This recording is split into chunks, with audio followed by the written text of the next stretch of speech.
અમદાવાદમાં police constable લાંચ લેતા ઝડપાઈ ગયો છે। ગાયકવાડ હવેલી પોલીસ સ્ટેશનના કોન્સ્ટેબલે લાંચ માંગી હતી। એસીબીએ છટકું ગોઠવતા જ કોન્સ્ટેબલ 5,000ની લાંચ લેતા ઝડપાયો છે।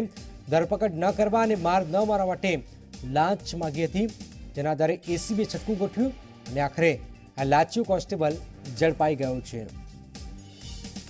ગાયકવાડ હવેલી પોલીસ સ્ટેશનનો કોન્સ્ટેબલ લાંચ લેતા ઝડપાઈ ગયો છે।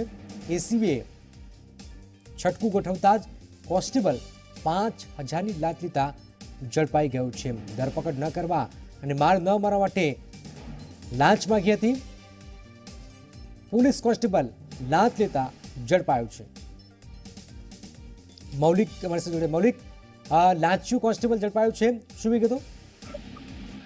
જનક, એસીબી ને એક ફરિયાદ મળી હતી। 1064 નંબર ઉપરથી જે ફરિયાદ મળી હતી તેમાં જાણવા મળ્યું હતું કે ગાયકવાડ હવેલી પોલીસ સ્ટેશનમાં ફરજ બજાવતા એક કોન્સ્ટેબલ જે છે તેમને એક ધરપકડ ના કરવા અને તેને માર ન મારવા માટેની લાંચ માંગી હતી। જે અંગે ફરિયાદીએ એસીબીમાં કોલ કરતા એસીબીએ રંગે હાથ જે કોન્સ્ટેબલ છે તેને લાંચ લેતા ઝડપી પાડ્યો છે। 5,000 રૂપિયાની લાંચ લેતા પોલીસે હાલ ઝડપી અને તેના વિરુદ્ધ જે કાયદેસરની કાર્યવાહી છે તે કરી છે।